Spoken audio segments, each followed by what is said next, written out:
Some children start life with a name on a nursery wall. He started life with a number on a plastic bracelet. Some children go home in a car seat. He went home in the back of a county van. If you've ever felt like you were nobody's first choice, this story is for you. His name is Malik Hart. He was left at a hospital in Dayton, Ohio.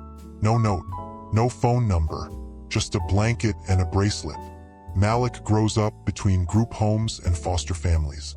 He learns to travel light, backpack, toothbrush, a folded drawing of a house with too many windows. He isn't angry all the time, but when people ask where he's from, his throat tightens. He answers with a zip code. He doesn't know what else to say. At 7, he sits on a bunk bed in a shared room. The window hums in winter. He counts the tiles on the ceiling because counting makes time behave. A volunteer named Mrs. Alvarez visits on Tuesdays. She brings crayons that smell like wax and hope. She asks the kids to draw a home. Malik draws the same picture every week. A small blue house, a yellow porch light that is always on. 3 garden boxes in a row like small green promises. Mrs. Alvarez doesn't correct him. She just says, "You draw like a builder." Nobody has ever called him that. Not orphan. Not foster kid. Builder. When Malik turns 15, he knows how to pack a suitcase in 6 minutes. He knows how to make noodles with hot water from a bathroom sink. He knows how to blend in so teachers won't ask the kind of questions that bruise. But he also knows this. He will not let his start decide his finish. He whispers a promise into a cheap spiral notebook. "One day I will build a house where kids eat at a table with their name on it." On her last Tuesday before moving out of state, Mrs. Alvarez kneels to Malik's eye level. "Baby," she says, "build the thing you needed. Start small. Start now. And if you're scared, build anyway." That sentence funnels straight into his bones. Build the thing you needed. Year 1, age 16.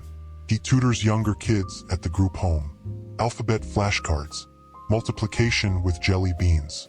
When a boy named Theo won't speak, Malik teaches him how to draw a house first. Windows, door, garden boxes. Theo smiles without showing teeth. That's a win.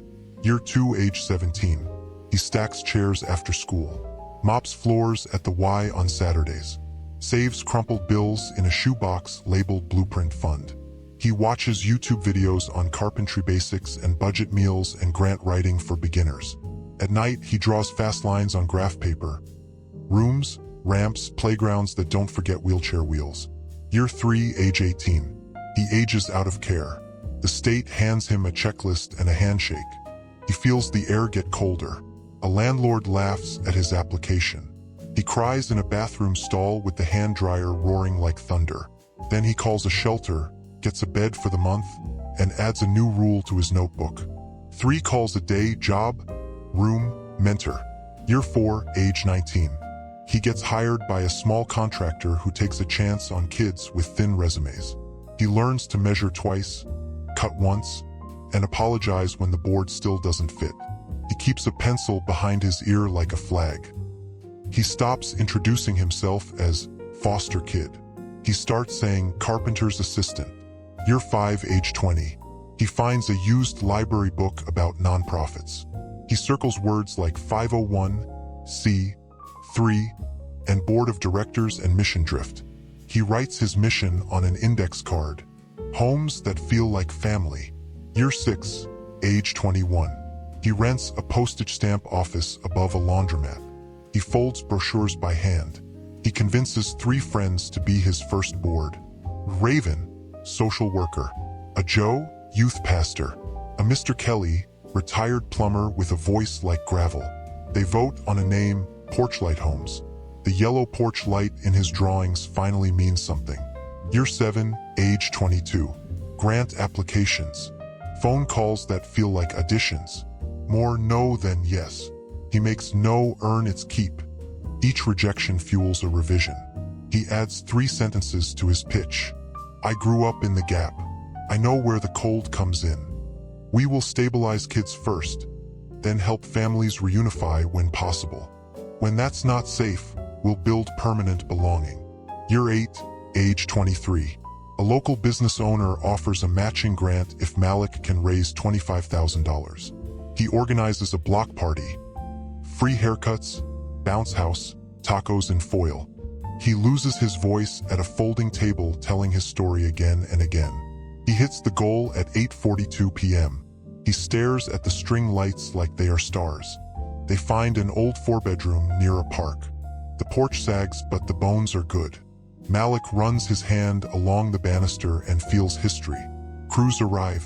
Mr. Kelly replaces the pipes. Joe patches drywall with a smile that says, "I've been here before." Raven sets up a quiet room with soft lamps and a bookshelf labeled Courage. Neighbors bring casseroles. A kid from down the street pedals past on a bicycle and shouts, "What is this place?" Malik says, "It's a home." The boy nods like that answers more than one question. On opening day, a judge visits. So does the city councilwoman who once told Malik to scale back your hopes. She eats 2 slices of sheet cake and leaves a check that makes Malik sit down. The first children move in. A sister and brother who carry their belongings in grocery bags. Malik meets them at the door. He offers them new backpacks and a small ceremony. "Welcome. Your names are already on the chore chart and the fridge. Your room has a lamp with a warm bulb because the night gets long sometimes." He shows them a garden where they can plant 2 things, a tomato and a wish. At lights out, the house feels like a slow exhale. In the kitchen, Malik flips a switch. The yellow porch light glows against the dark.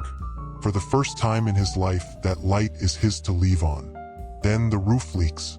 A pipe bursts and so does a budget. A volunteer forgets a background check and Malik learns a hard lesson about paperwork. Someone online posts a comment. "Where were you when my cousin needed help?" Shame tries to run the show. Malik sits on the back steps with his head in his hands. He pulls out his spiral notebook and reads Mrs. Alvarez's sentence. Written years ago in smudged ink. "Build the thing you needed." He stands up. He calls the plumber. He calls the grant officer. He calls himself to the truth. You can't save everyone, but you can love the ones in your house today. He builds a process. He builds a culture. He builds a reputation. Porchlight Homes earns partners. Churches, a union local, a college service club, a bakery that donates bread and birthday cupcakes with too many sprinkles. He trains staff in trauma-informed care. He invites former foster youth to consult and get paid for their wisdom. A documentary student makes a short film. It gets 40,000 views, then 400,000. Donations arrive with notes that say, "For Malik, who reminds me of my brother," and "For the kids who need a porch light tonight." A developer offers 2 vacant duplexes at a discount. Malik walks through the hushed rooms and imagines laughter taking up space. He signs. He prays. He hires teens from the neighborhood for summer jobs. He designs a mural with the kids, hands passing a key from one generation to the next. Late one night, Malik stands alone in the first house's kitchen. The counters are clean. The dishwasher hums like a calm heartbeat. On the fridge, stick figures with names, a schedule, a magnet shaped like Ohio. He takes out the folded drawing he carried since he was 7. Blue house, yellow porch light, 3 garden boxes. He presses it flat on the table and smiles. It isn't perfect, but it is real. He whispers into the quiet. For the kid who is counting ceiling tiles right now, hold on. We're building. A former staff member opens a home across town using Malik's playbook. A corporate partner switches their philanthropy budget from brand moments to bedroom furniture. A high school senior who once lived at Porchlight gets a scholarship. At her graduation, Malik claps so hard his hands sting. The city councilwoman calls. She says, "We want to help you scale." Malik says, "We will grow as fast as we can stay safe." She says, "Deal." This time, Malik doesn't sit down. He keeps standing. An email arrives from a friend of a friend working in Honduras. They are renovating a small children's home and need design help. Malik sketches in the margins of a flight itinerary. He brings the same values: warm lamps, names on chore charts, garden boxes, porch lights. Malik kneels in red soil with kids who laugh with the same brightness as the ones on his street. He plants 2 seeds with every child, a tomato and a wish. He returns to Ohio with sunburned shoulders and a wider heart. He updates his mission. Homes that feel like family, here and abroad. You might not have been abandoned at birth, but maybe you have felt abandoned by luck, by timing, by the version of you that promised to start last January. Here's what Malik would tell you, simple and true. 1. Name your wound. Name your wish. Write both on paper. Wound, what you needed and didn't get. Wish, what you will build for someone else. 2. Make one room better. Your desk, your car, your corner of the world. Order invites courage. 3. Start a porch light fund. A jar for the thing you want to build: business, scholarship, local pantry. At $1 a day. Ask one friend to match for a week. 4. Borrow a board.